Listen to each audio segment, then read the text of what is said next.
Je m'appelle Anne-Sophie Idé et je suis la coordinatrice responsable du groupe de travail AFAR, d'un des groupes de travail AFAR, DMOS et Transparence.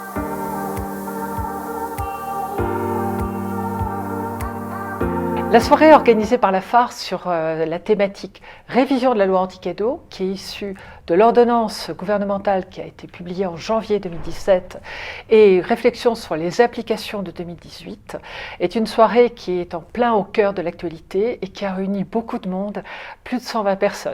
L'AFAR a réussi à avoir comme intervenant le docteur Bourris, qui est le président de la commission relations médecins-industrie, et le directeur juridique du Conseil de l'Ordre, monsieur Francisco Jornet, pour nous présenter les nouvelles directives. Le deuxième intervenant de cette soirée, le cabinet 6 avocats, avec maître Gorny et maître Bandon-Touret, qui nous ont aidés en décortiquant l'ordonnance et en nous expliquant ce qui nous attendait sur le plan juridique.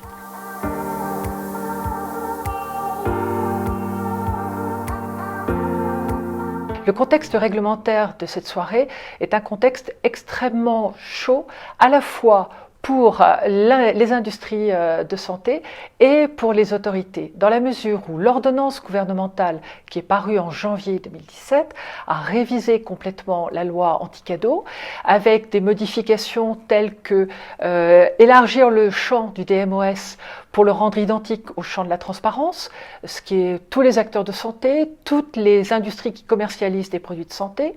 Ensuite, des pouvoirs élargis qui sont donnés à l'ordre, des pouvoirs et des responsabilités, c'est-à-dire les avis consultatifs de l'ordre deviendront à partir d'un certain seuil qui sera connu par décret, vont devenir des approbations ou des refus. Si on fait en cas de refus, on a un risque pénal. Nous allons devoir leur soumettre des dossiers, non seulement lorsque nous avons des liens avec des professionnels de santé adhérents, mais même avec les associations de professionnels de santé et beaucoup d'autres modifications.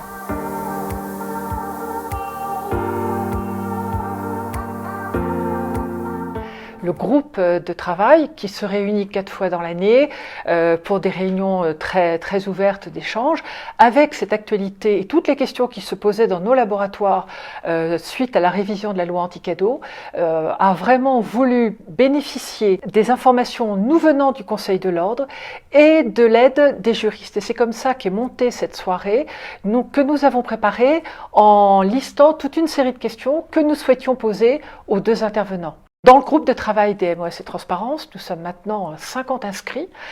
Pour un groupe qui se veut un groupe de partage, d'échange, il faut bien veiller pour que le partage reste toujours. Et suite à cette révision de la loi anti-cadeaux, nous nous sommes posé énormément de questions sur ce que nous devions mettre en place dans nos entreprises.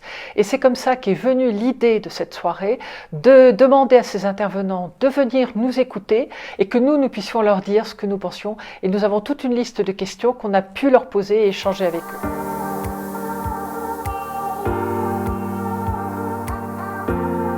L'objectif de cette soirée est véritablement un échange. Un échange parce que aussi bien le Conseil de l'Ordre des médecins que les industriels, nous nous trouvons face à une ordonnance qui vient d'être publiée, mais des décrets d'application qui ne sont pas encore connus. Tout le monde est en train de construire. Et l'objectif de cette soirée, c'est un vrai partage. Le Conseil de l'Ordre va nous dire comment il voit la mise en œuvre de la loi.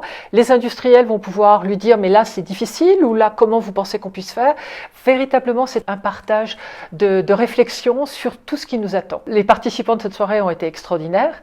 Ils étaient d'abord très nombreux, on a refusé du monde. Et ensuite, il y avait énormément de questions, tout le monde était extrêmement motivés et je pense que les intervenants ont trouvé que ça valait vraiment la peine qu'ils viennent nous voir. Je remercie tout le monde du grand esprit collaboratif et de partage dans lequel s'est déroulée cette réunion.